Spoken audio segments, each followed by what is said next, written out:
Di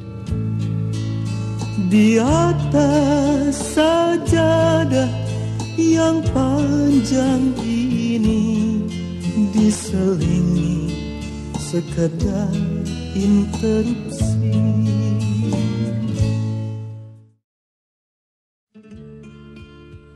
Terima kasih para pemirsa Balikpapan Televisi yang dirahmati Allah, masih setia bersama kami dalam acara Sajadah, Satu Jalan Dalam Ibadah.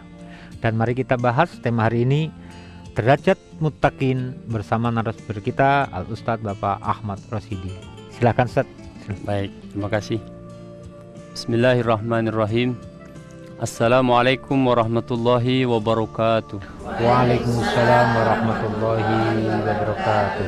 Bismillah, alhamdulillah, wasyukru lillah ala nikmatillah, wassalatu wassalamu ala rasulillah Muhammad ibn Abdillah wa ala alihi wa ashabihi wa mawalah, la hawla wa la quwata illa billah, amma ba'du.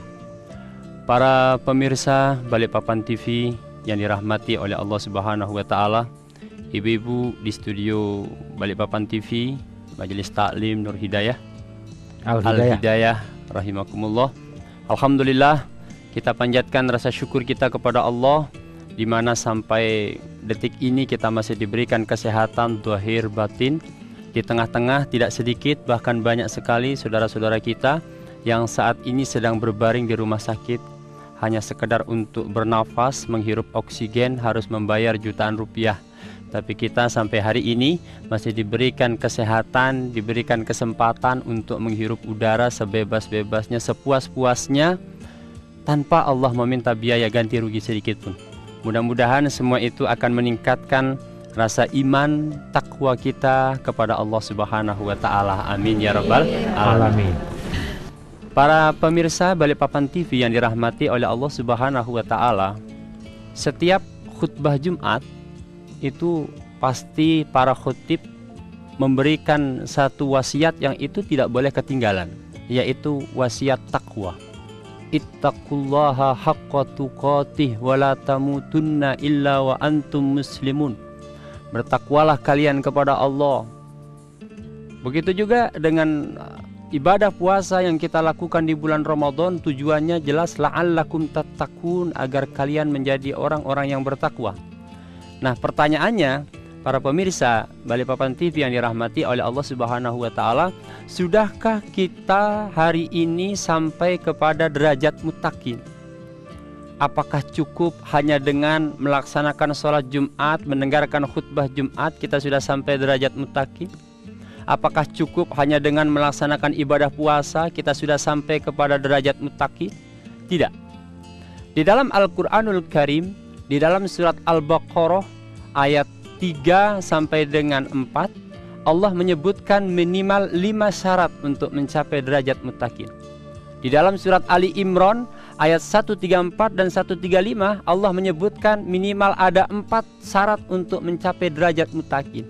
Artinya, untuk mencapai derajat muttaqin minimal pada diri kita ada 9 syarat. Yang pertama, di dalam surat Al-Baqarah Allah sebutkan untuk mencapai derajat muttaqin, alladzina yu'minuna bil ghaibi, orang yang percaya kepada hal-hal yang gaib. Percaya yang gaib maksudnya ibu-ibu bukan kemudian percaya kepada penampakan, bukan ya. Percaya kepada hal-hal yang hari ini kita belum bisa melihatnya, belum bisa merasakannya, tetapi kita wajib mengimani. Kita wajib iman dengan adanya siksa kubur, nikmat kubur. Kita percaya, beriman adanya surga, neraka. Itu hal-hal yang hari ini kita belum bisa melihatnya, belum bisa merasakannya, tapi kita wajib mengimani.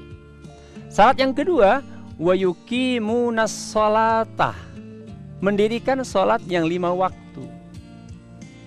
Mustahil kalau kemudian ada orang mengaku mencapai derajat muttaqin, mengaku orang yang bertakwa, tapi dia tidak mau sholat. Seperti Ramadan kemarin, ya. Banyak yang bertanya, Pak Ustadz, bagaimana hukumnya orang berpuasa tapi tidak sholat? Ya, tidak sampai kepada derajat muttaqin. Karena untuk mencapai derajat muttaqin, syarat yang kedua Allah sebutkan tadi, wa yuqimunas shalatah.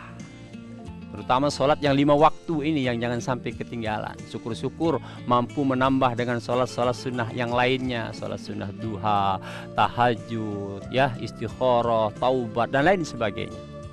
Syarat berikutnya yang ketiga untuk mencapai derajat muttaqin, wa mimma razaqnahum yunfikun, mau membelanjakan hartanya di jalan Allah. Bahkan Allah tegaskan di dalam surat Ali Imran 134, alladzina yunfikuna fis-sarra'i wad-dharra, orang yang mau membelanjakan hartanya di jalan Allah baik ketika dia lapang maupun ketika dia sempit. Ya, makanya tidak perlu heran kalau ada orang zakatnya mengeluarkan zakat sampai bermiliar-miliar, nggak perlu heran karena itu memang bukan haknya dia. Yang wajib dikeluarkan hanya dititipkan ke dia, yang wajib dikeluarkan diberikan kepada pemiliknya. Tetapi kita cukup salut kalau ada orang mampu berimpak, bersedekah dalam jumlah banyak. Fis-sarra'i wad-dharra. Jangan kemudian kita bisa membelanjakan harta di jalan Allah untuk fakir miskin, yatim piatu, masjid, musola, pesantren dan lain sebagainya hanya ketika kita punya duit banyak. Tidak, ketika kita dalam keadaan duit sedikit pun kita harus melatih diri kita untuk membelanjakan harta kita di jalan Allah Subhanahu wa taala. Ini syarat yang ketiga. Syarat berikutnya adalah walladzina yu'minuna bima unzila ilaika wa ma unzila min qablik. Orang yang percaya kepada kitab-kitab yang diturunkan kepada Nabi Muhammad dan kitab-kitab yang diturunkan kepada nabi-nabi sebelum Nabi Muhammad.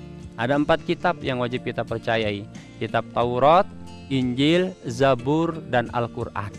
Nah, Al-Quran yang kita punya ini jangan sampai kemudian cuma jadi pajangan di rumah kita masing-masing. Al-Quran yang kita miliki, yang itu menjadi satu-satunya kitab Allah yang dijamin keasliannya sampai hari ini, jangan cuma menjadi pajangan di bupet kita masing-masing. Mari kita amalkan, kita pahami sedikit demi sedikit. Syarat berikutnya untuk mencapai derajat muttaqin, wabil akhirati hum yuqinun, percaya kepada datangnya hari kiamat. Jadi kalau ada orang nggak percaya dengan datangnya hari kiamat, tidak termasuk kategori orang muttaqin. Kiamat pasti datang. Kapan datangnya? Nabi Muhammad ketika ditanya oleh malaikat Jibril pun tidak mampu menjawab. Ya, ketika Nabi Muhammad ditanya oleh malaikat Jibril, beliau berkata, as-sa'il wal mas'ul, yang ditanya dan yang bertanya sama-sama tidak tahu. Tetapi Allah sudah tampakkan beberapa tanda-tanda datangnya hari kiamat. Kemaksiatan merajalela di mana-mana, kemungkaran merajalela di mana-mana, laki-laki menyerupai perempuan, perempuan menyerupai laki-laki. Itu sebagian daripada tanda-tandanya datangnya hari kiamat. Baik, nanti kita lanjutkan syarat-syarat atau hal yang bisa mencapai derajat muttaqin yang ke-6 dan seterusnya saat kita jeda sejenak. Para pemirsa Balikpapan Televisi yang dirahmati Allah, jangan kemana-mana. Setelah jeda pariwara kami akan kembali untuk membahas dalam acara Sajadah, satu jalan dalam ibadah. Di atas sajadah yang panjang ini diselingi sekedar interupsi.